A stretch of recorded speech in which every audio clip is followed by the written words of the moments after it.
오늘 우리에게 주시는 하나님의 말씀은 느헤미야 12장 44절부터 47절까지입니다. 그날에 사람을 세워 곡간을 맡기고 제사장들과 레위 사람들에게 돌릴 것, 곧 율법에 정한 대로 거제물과 처음 익은 것과 11조를 모든 성읍 밭에서 거두어 이 곡간에 쌓게 하였노니 이는 유다 사람이 섬기는 제사장들과 레위 사람들로 말미암아 즐거워하기 때문이라.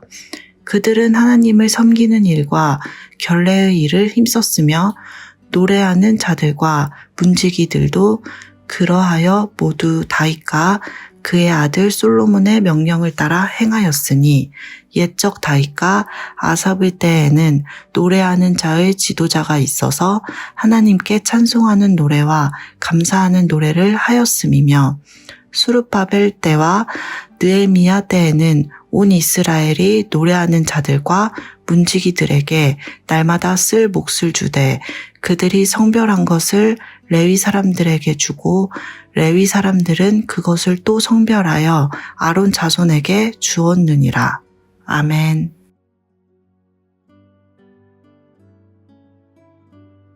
느헤미야와 이스라엘 백성들은 함께 완성된 성벽을 하나님께 올려드리는 봉헌식을 마쳤습니다.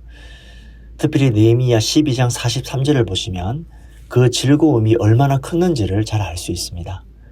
하나님이 부어주신 은혜에 감사하면서 즐거워하는 소리가 온 땅 가운데 퍼졌는데 그 소리가 얼마나 컸는지 멀리까지 그 모든 소리가 들렸다라고 성경은 기록하고 있습니다. 그리고 이어지는 오늘 본문을 보시면 그날에라는 말로 오늘 본문이 시작됩니다. 여기서 말하는 그날은 성전 봉헌식이 있었던 날 또는 그로부터 얼마 지나지 않는 날을 의미하는 것이죠. 느헤미야는 그날에 일어난 일 중에 한 가지를 기록하고 있는데 44절 말씀을 보시면 그날의 곡간을 관리한 사람을 세웠다, 임명했다라고 기록하고 있습니다. 여기서 곡간이라고 하는 것은 저장소 또는 방을 의미하는 것인데 이 방에 무엇을 저장했냐면 바로 곡식들을 저장했습니다. 특별히 이 방에는 그냥 곡식이 아니라 하나님께 드렸던 거제물, 그리고 처음 익은 것, 또 11조를 드리기 위해서 드렸던 곡식을 저장했던 장소입니다. 그런데 여기에 저장했던 곡식들은 나중에 제사장들과 레위인들을 위해서 주어졌다라고 기록되어 있죠. 44절을 다시 보시면 이 레위인과 제사장들을 위한 몫은 율법에서 정한 것이다 라고 기록하고 있는데요. 신명기 18장을 보시면 율법에서 이 레위 지파를 위해서 무엇을 정해 두었는지를 기록하고 있습니다. 이스라엘의 모든 지파는 땅을 하나님께서 기업으로 주셨는데 레위 지파만은 땅을 기업으로 받지 못했습니다. 레위 지파의 기업은 무엇이었습니까? 바로 여호와 하나님이 레위 지파의 기업이 되신 것이죠. 그래서 레위 지파는 아무것도 받지 않고 오직 하나님께서 공급해 주시는 것을 가지고 은혜로만 살아야 했던 것이죠. 나머지 지파들이 제물로 드렸던 것, 그리고 11조와 처음 익은 것을 하나님께 드리고 그것을 가지고 레위인들이 생활할 수 있도록 먹고 살 수 있도록 하였다라는 것입니다. 그래서 레위인의 생존은 1차적으로 하나님께서 그들을 살리게 하시는 생계를 유지하게 하시는 수단이 되기도 하지만 그것보다 더 중요한 것은 생계의 문제를 넘어서서 하나님의 은혜로 살아간다라고 하는 분명한 메시지를 레위 지파를 통해 보여준다는 것입니다. 그래서 이스라엘 백성은 신명기의 그 명령을 따라서 레위 지파를 위해 그 저장 창고에 저장하는 방에 곡식을 쌓았고 그 곡식을 레위 지파에게 주었습니다. 그리고 47절을 보시면 그들에게 주었던 몫은 특별하게 성별된 것이었다라고 표현하고 있는데요. 이 성별된 것은 또 다른 말로 구별된 것이고 히브리 원어로 카디시라는 말로 되어 있는데 이것은 어떤 특별한 목적을 위해서 따로 떼어 놓은 것이다 이런 의미가 있습니다. 즉 이스라엘 백성은 하나님의 말씀을 따라서 이 레위 지파 사람들에게 주기 위한 몫을 따로 미리 떼어 두었다라는 것입니다. 하나님께서는 레위 사람들을 통해서 자신이 떼어놓고 구별된 것을 통해 하나님의 백성을 살게 하는 그러한 원리를 그 가운데 허락하셨다라고 하는 것입니다. 이것이 바로 하나님께서 하나님의 백성 그리고 공동체에게 은혜를 공급하는 원리입니다. 레위 지파만 특별히 아론 자손만 특별해서가 아닙니다.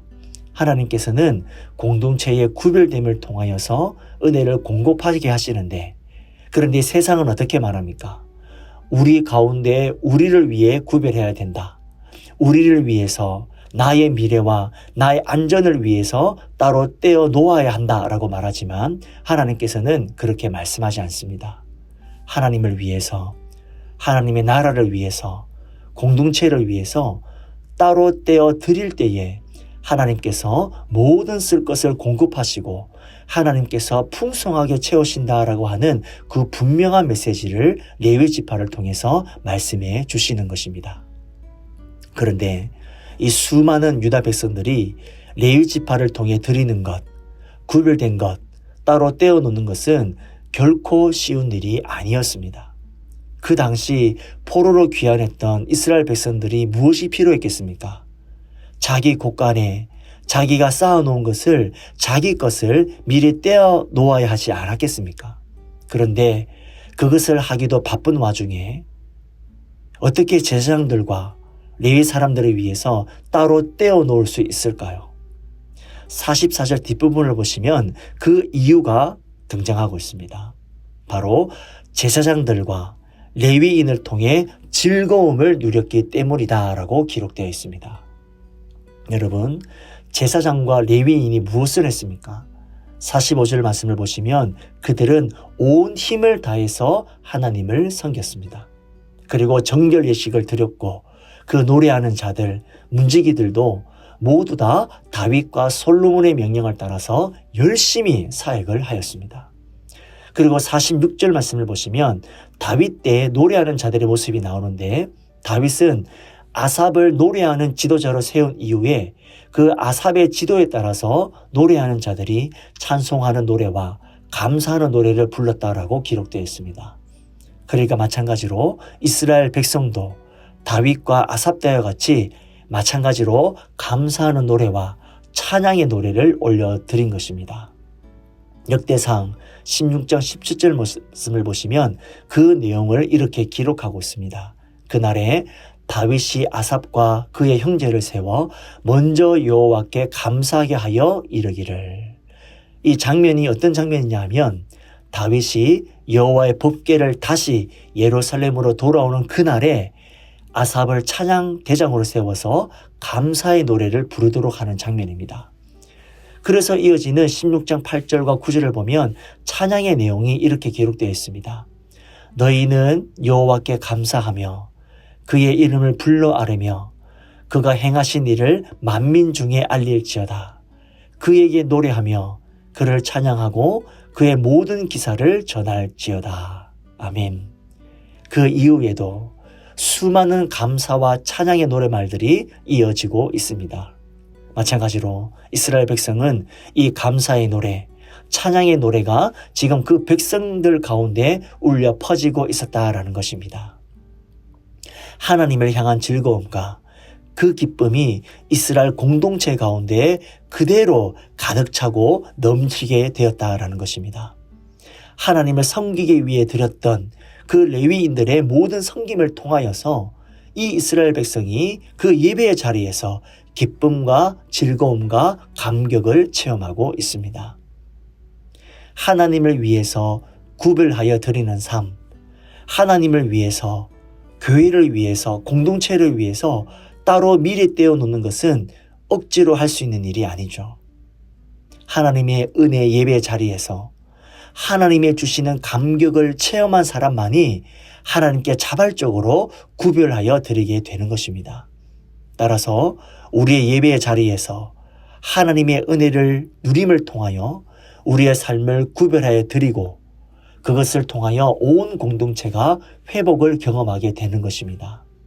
건강한 공동체, 은혜가 넘치는 공동체는 이 은혜의 선순환이 자꾸 일어나는 것이죠. 공동체는 사람의 지혜와 방법으로 돌아가는 것이 아닙니다. 하나님의 은혜를 경험한 사람들이 끊임없이 자신의 것을 자신의 삶에서 하나님께 구별하여 드림을 통하여, 공동체를 통하여, 내어드림을 통하여 이 공동체가 회복되어진다는 것입니다. 사랑하는 성도님 여러분, 오늘 우리의 가정, 그리고 우리의 삶의 현장, 우리 교회 가운데 이러한 은혜의 선순환이 가득 차고 넘치시기를 축복합니다. 예배를 섬기는 자나 참여하는 자나 모든 자가 그 예배의 감격으로 충만하여져서 나의 것을 하나님께 드리기에 아낌없이 드릴 때 하나님이 채우시는 놀라운 손길, 그 감격을 경험하는 우리 모든 성도님들이 되시기를 간절히 축복합니다.